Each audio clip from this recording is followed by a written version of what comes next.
What this horse gave birth to left the vet speechless. The night was still, save for the occasional gust of wind that rattled the trees outside the barn. It was a quiet evening on the outskirts of town, where the stars above seemed to blanket the earth in a gentle, almost otherworldly light.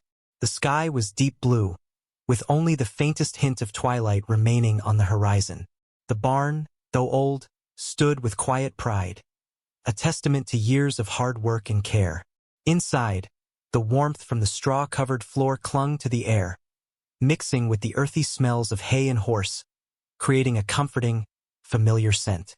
But tonight, something felt different. In the far corner of the barn, Bella, a majestic, black mare with a thick, glossy coat, paced uneasily. Her hooves clopped rhythmically against the hard floor, a sound that echoed through the barn, reverberating in the stillness of the night. Every now and then, she would pause, as if listening for something, some sign, some whisper from the world outside. But when she resumed her restless circling, it was clear that she was waiting for something that had been long anticipated. Standing in the doorway of the barn, Emma, Bella's owner, watched with quiet concern. Her eyes were fixed on the mare, her heart heavy with both hope and anxiety. Emma had raised Bella since she was a foal, and the two shared a bond that went beyond just animal and owner. They had been through so much together, some of it beautiful, some of it painful, but Emma knew that tonight, the next chapter of their journey was about to begin. Bella was due to give birth to her first foal, and Emma couldn't help but feel a deep sense of anticipation. She had been waiting for this moment for months. Her hands trembled slightly as she ran them over her denim jeans, her breath coming in soft, measured bursts. She had always known that Bella would be special. She was a strong horse, her coat gleamed like polished obsidian, her movements were graceful, and her eyes held an intelligence that seemed far beyond the ordinary. Bella was Emma's pride and joy, and the thought of the foal she would soon bring into the world filled Emma's heart with a mixture of excitement and nervousness. But tonight, something in the air felt different. Emma glanced down at her phone, checking the time once more. It had been hours since the first signs of labor had appeared, subtle at first, just small shifts in Bella's behavior. But now, as Emma watched the mare's anxious pacing, it was clear. The moment was fast approaching. Bella's belly, round and heavy, heaved with each breath, and there was an unmistakable tension in the air, a silent warning that things were not going to be as simple as Emma had hoped. The wind howled outside, and Emma shivered, wrapping her arms tightly around her waist as she stepped further into the barn. The sounds of the night seemed muted, as though they were holding their breath along with her. Bella's soft whinnies echoed faintly, and Emma's pulse quickened. She had seen this before. She had watched Bella grow through her pregnancy, but she had never seen her in this state of heightened distress. Something was wrong. She could feel it deep in her gut. Behind Emma, she heard the sound of footsteps, and she turned to see Dr. Jonathan, the veterinarian she had called in earlier, walking toward her with a purposeful stride. Dr. Jonathan was no stranger to Emma or Bella. He had been the one to care for Bella during her pregnancy and had delivered many foals in his years of practice. He was a man of science, calm and collected, his face always composed. But tonight, as he approached, Emma could sense a subtle shift in his demeanor. His brow was furrowed, his lips pressed into a thin line. He was a man who had seen many births in his time, but there was something about Bella's labor that seemed to unsettle him. "Emma," Dr. Jonathan greeted her quietly, his voice low but steady. "How's she doing?" Emma hesitated for a moment, glancing back at Bella, who was now lying down, her body twitching with the pain of her contractions. "I don't know, doctor," she admitted. "She's been like this for hours. She's not getting any better." Dr. Jonathan nodded, his expression unreadable as he approached Bella's stall. He squatted down beside the mare, his experienced hands gently resting on her side. Emma stood a few steps back, watching anxiously. The vet's eyes narrowed as he assessed the situation, his fingers lightly pressing into Bella's swollen belly.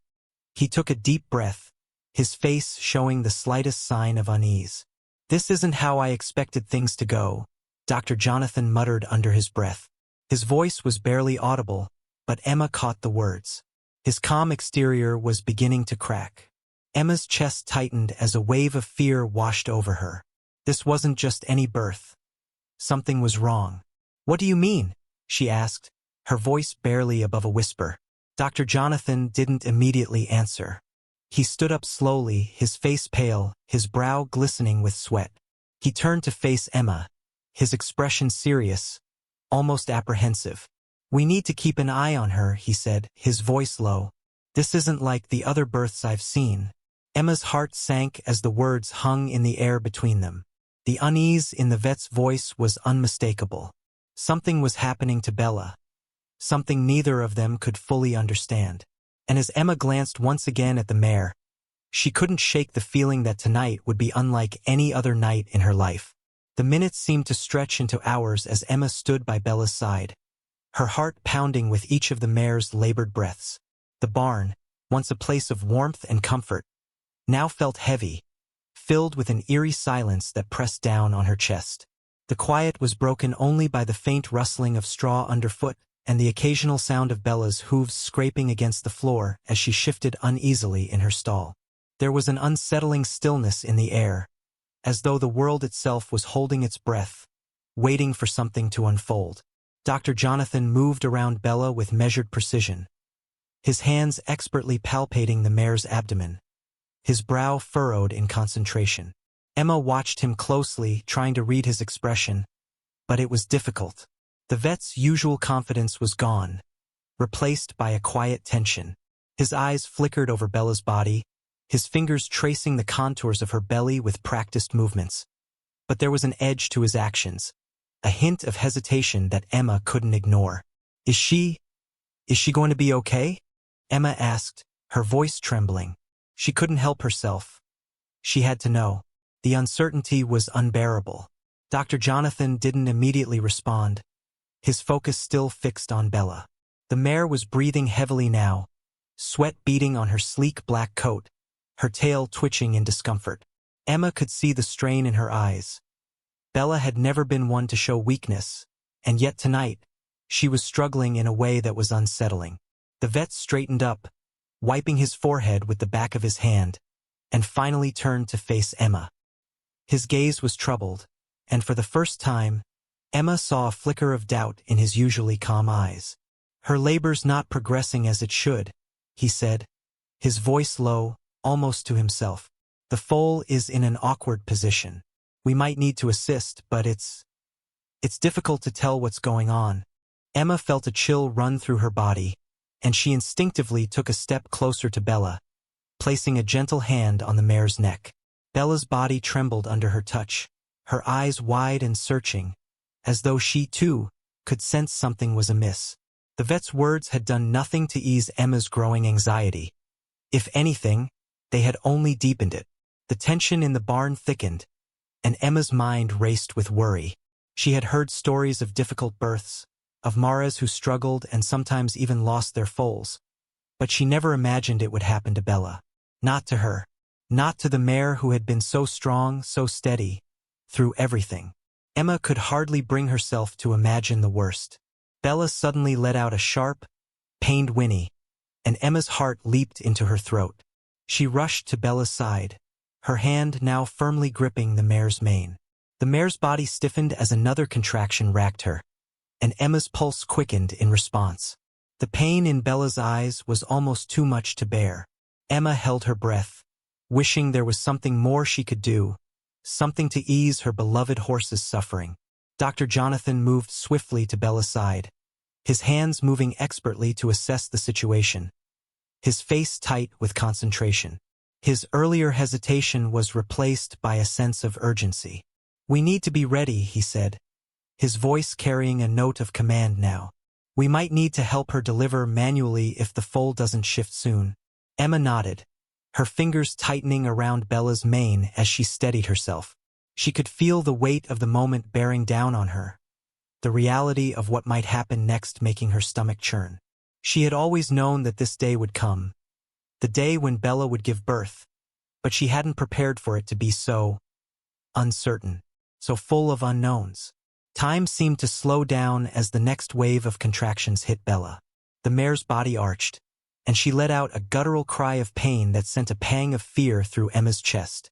The sound was unlike anything Emma had ever heard before. A deep, primal noise that seemed to vibrate through her very soul. She could feel the fear in Bella, and it mirrored her own. This wasn't supposed to be this hard. It wasn't supposed to be this dangerous. As Bella writhed in pain, Emma could see Dr. Jonathan's eyes darting between the mare's body and the clock on the wall. He was calculating, measuring, assessing every second as if it were crucial to the life of both the mare and her unborn foal. Emma felt helpless in the face of it all. She wasn't a vet. She couldn't perform the necessary procedures. All she could do was stand there, holding Bella's head and offering what comfort she could. Minutes passed, though it felt like hours, and the situation only grew more dire. Bella's contractions were now coming in rapid succession, and the vet's face grew paler by the moment. There was a sense of urgency in his movements now, his previously calm demeanor giving way to a quiet panic. He paused for a moment, his eyes meeting Emma's. "Emma," he said, his voice thick with unease. "There's something not right here. I'm not sure what's going on, but this isn't a normal birth. This could be a lot more complicated than we thought." Emma's breath caught in her throat. The implications of his words hung in the air between them like a heavy fog. What was happening? What had they gotten themselves into? And most importantly, what was coming next? The barn, once a peaceful sanctuary, had become a place of uncertainty, and Emma could no longer ignore the terrifying feeling that something extraordinary, and possibly dangerous, was about to unfold. The barn was thick with tension. Emma's heart raced in her chest as she stood by Bella's side, her hand firmly pressed against the mare's heaving side. The air was heavy with the sound of Bella's labor, the rhythmic, labored breaths, the sharp cries of pain that seemed to tear through the stillness of the night. Emma's own pulse hammered in her ears, but she focused on Bella, determined to be there for her through this difficult time. Dr. Jonathan had stepped back momentarily, his expression grave, his hands still glistening with sweat. He had been trying to stabilize Bella for what felt like an eternity, but despite his expertise, something was terribly wrong. The labor wasn't progressing in the way it should, and every minute seemed to stretch longer than the last. Emma's gaze flickered from the vet to Bella, who was trembling with each painful contraction, her eyes wide and fearful. Emma could see the strain in her beloved mare's face. She could feel it too, and a knot tightened in her stomach. It was hard for Emma to focus on anything else. She couldn't stop worrying. What was wrong? Why was the foal taking so long to emerge?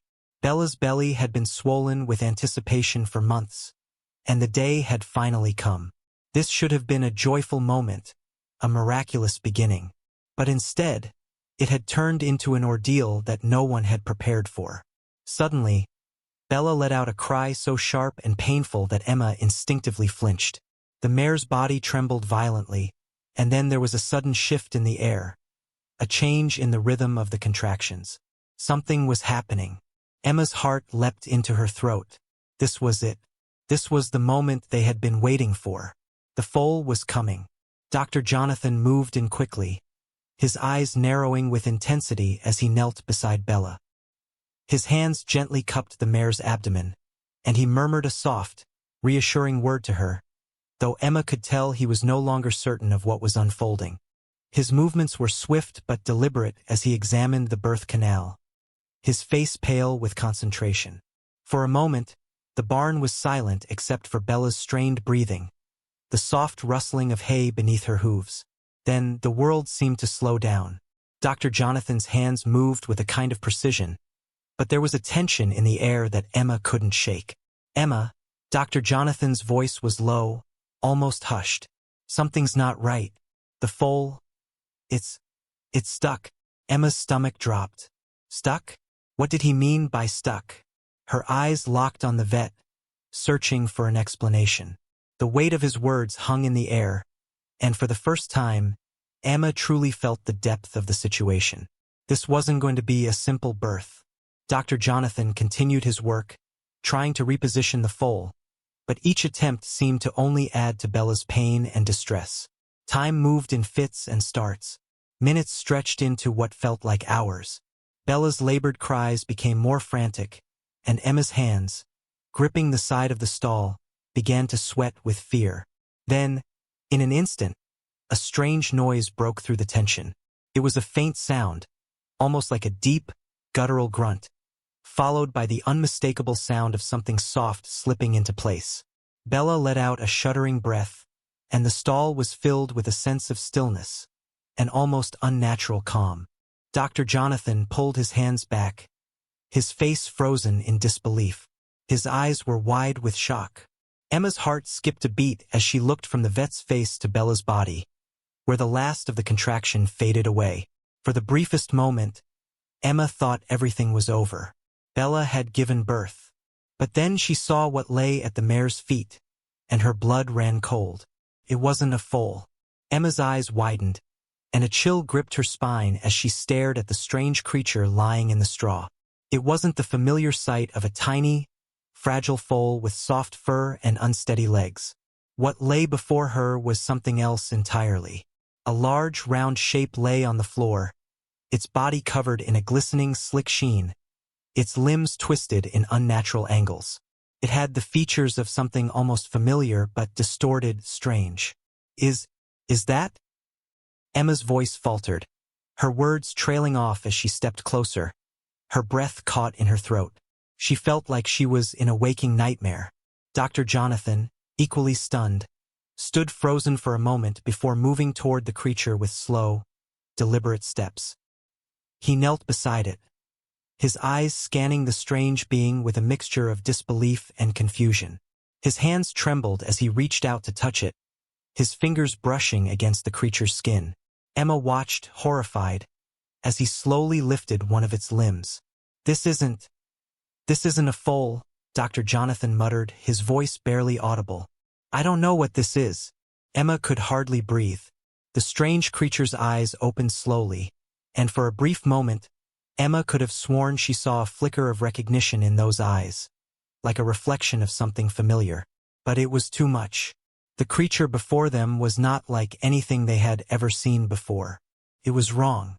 The body was covered in fur, but it was darker, almost matted in some places. It had the general form of a foal, but its head was wider, with strange alien features. The ears were longer than a normal foal's, and the nose was slightly elongated. Those eyes were like nothing Emma had ever seen before. They were larger than a foal's, an unnatural shade of green, and they glowed faintly in the dim light of the barn. The vet's face paled further as he leaned in, touching the creature's side, feeling for signs of life. His fingers grazed over the small, almost imperceptible gills on its neck. This is not possible," he said, his voice barely a whisper, as if the words themselves were too heavy to carry. "This is not a horse. The something else." Emma's mind raced, her thoughts swirling in disbelief. How was this even possible? What had Bella given birth to? The creature's chest rose and fell with shallow breaths, but its movements were slow, lethargic. It was alive, but it shouldn't have been. The unnaturalness of the situation hung in the air like a thick fog, suffocating Emma's senses. "What do we do?" Emma asked, her voice trembling as she turned to Dr. Jonathan. She could barely keep her composure. Her mind struggled to grasp the reality of what was happening, but every part of her screamed that this was a nightmare. A horrible, incomprehensible nightmare. Dr. Jonathan looked up at her, his face drawn and pale. I don't know. I've never seen anything like this before." In that moment, the barn felt smaller, the walls closing in on them. Emma had no idea what this strange creature was, nor how it had come to be. But one thing was certain: it was something that should never have been born. And as she stood there, staring at the impossible, Emma realized that this night had turned into something far darker than she could have ever imagined. The air in the barn was thick with confusion and fear, and Emma's mind felt like a blur.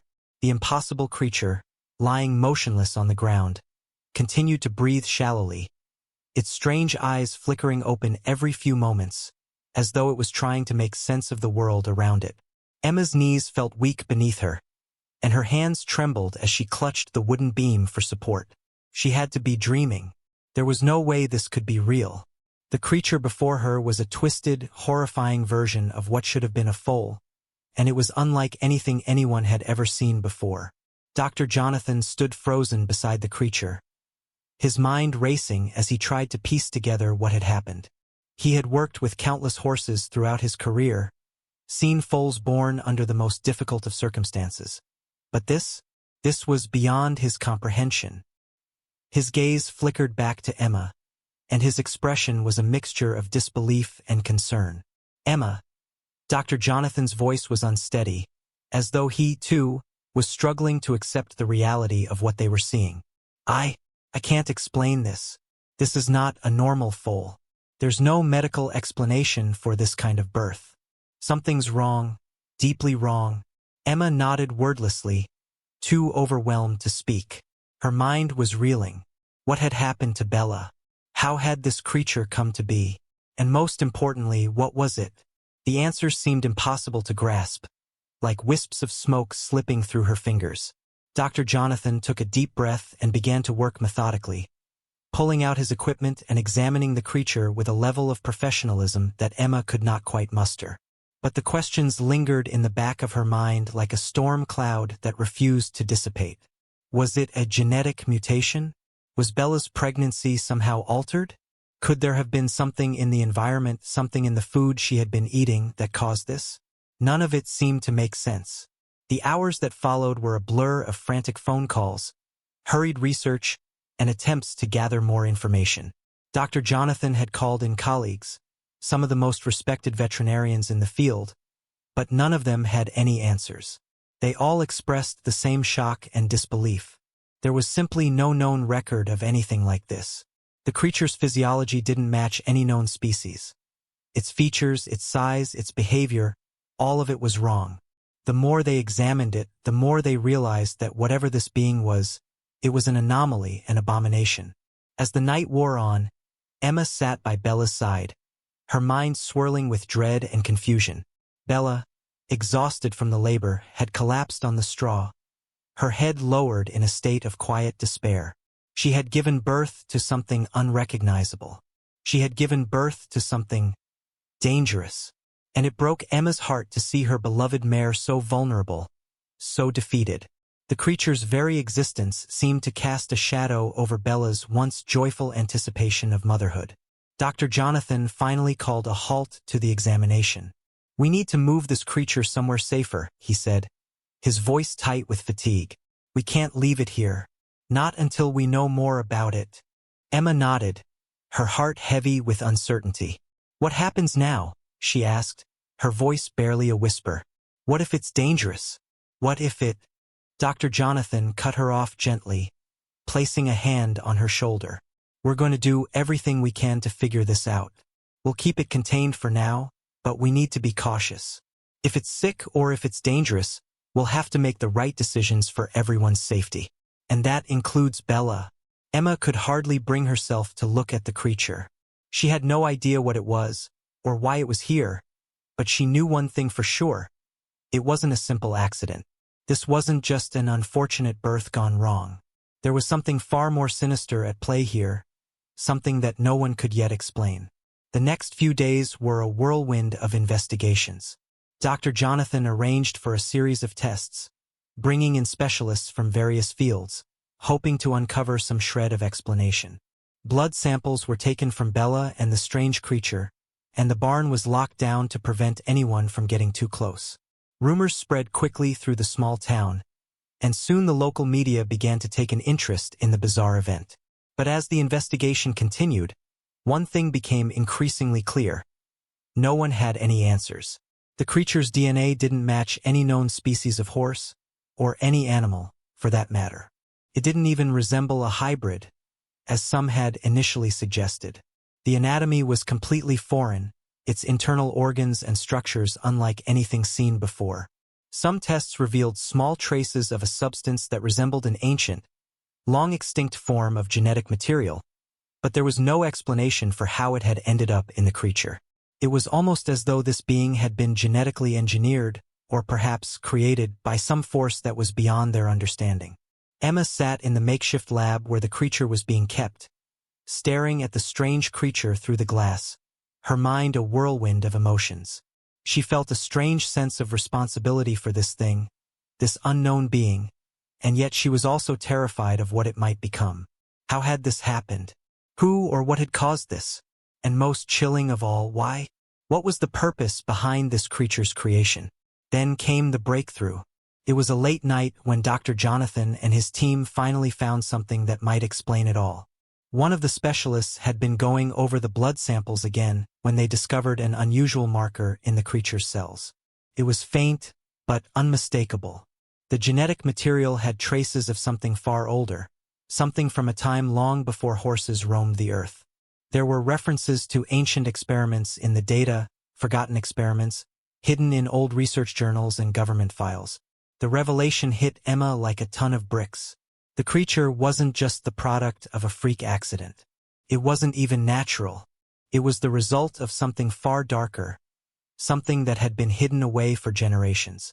She felt a wave of cold terror wash over her as the truth began to unfold. Dr. Jonathan's voice trembled as he relayed the information. Emma, this creature, it's not a freak of nature. It was made.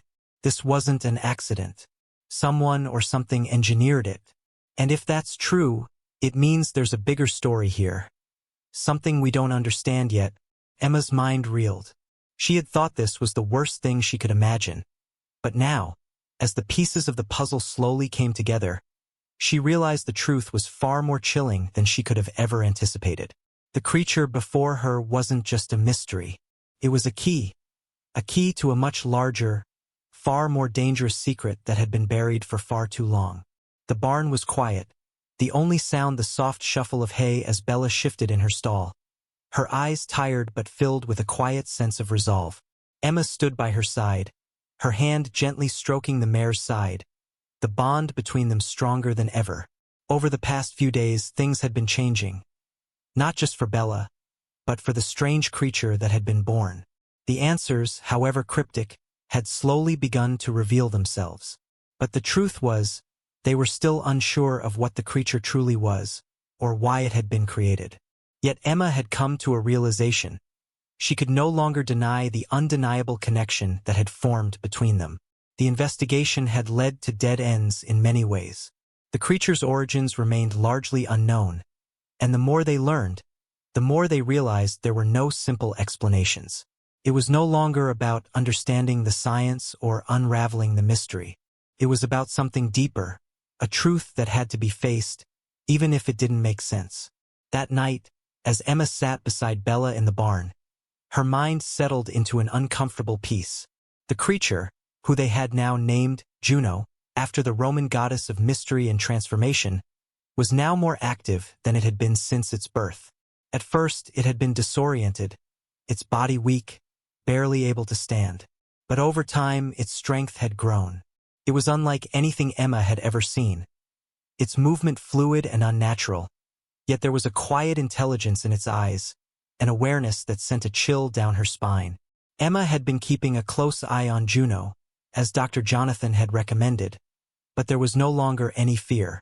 It was as if the creature had found its place in the world, a space where it was neither a threat nor a mistake, but a living, breathing entity that deserved respect. The initial horror had faded, replaced by a strange sense of awe. This being, whatever it was not a mistake, but something born of necessity, something that had found its way into this world for reasons Emma could not fully comprehend. The revelations about Juno's genetics had been staggering. Though still largely unexplained, Dr. Jonathan had made a stunning discovery. The creature's genetic makeup contained not only the DNA of horses, but also traces of other creatures, strange, ancient life forms that predated even the earliest mammals. It was as if the creature was a living puzzle, pieced together from fragments of the past, a remnant of something long forgotten. And yet, as mysterious as it was, Juno had proven to be more than just a scientific anomaly. It had begun to show signs of personality, of communication. Emma was sitting on a bale of hay when Juno, now standing with surprising grace, approached her cautiously. Its glowing green eyes locked onto hers as it moved forward, and Emma's heart skipped a beat. In that moment, all the fear she had felt for Juno, all the anxiety, seemed to vanish. What was it that she had been afraid of? Juno was not a monster. It was simply different. Different in ways that no one could fully understand, but it had as much right to be here as Bella did. Juno stopped just a few feet away from Emma and sat down, its head tilting curiously, as though trying to make sense of the human before it. Emma swallowed, her hand reaching out instinctively. There was no hesitation this time.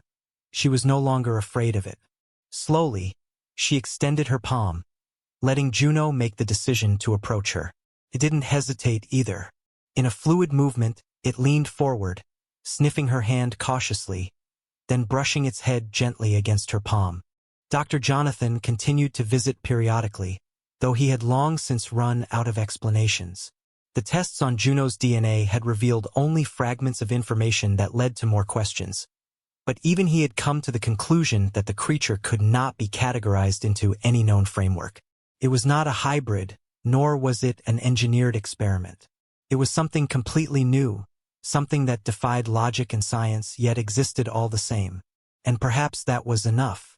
In the weeks that followed, the media frenzy around Juno faded.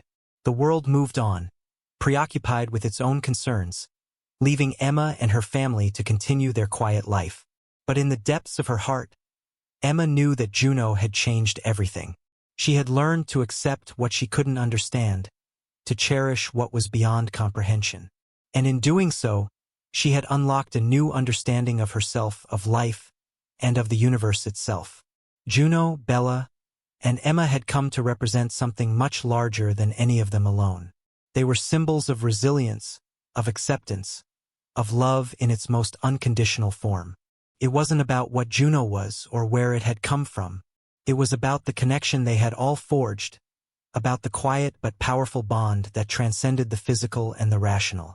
As Emma sat one last time with Juno, watching the creature's gaze turn toward the horizon, she understood that this was only the beginning. The world outside would never be the same for her, but she no longer needed to understand it all. She no longer needed to have all the answers.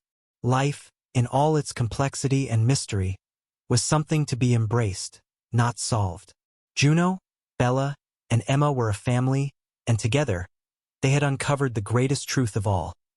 That sometimes, the most profound discoveries come not from seeking answers, but from simply being open to what the world offers. This section reflects Emma's ultimate realization about Juno's place in the world and the profound lessons she learns through acceptance, love, and embracing the unknown. It brings resolution to the story and ties up the journey they've all been on. Would you like to adjust anything or move forward with a closing call to action? As you've witnessed, sometimes life doesn't unfold the way we expect. We may face challenges and mysteries that defy understanding, but it's in these moments that we find our true strength and capacity for love. Juno's journey has reminded us all that every creature, no matter how different or unknown, deserves to be embraced and accepted with an open heart. If you believe, like Emma, that the power of connection transcends the boundaries of what we know, then share this story with others. Let's remind the world that kindness, understanding, and love are what truly bring us together, no matter how unique or unusual the path may be. Have you ever experienced something in your life that defied explanation but changed you for the better? We would love to hear your thoughts and stories in the comments below. Don't forget to like, share, and subscribe for more inspiring tales of unexpected miracles. Together, we can create a community that celebrates the mysteries of life and the beauty of the unknown.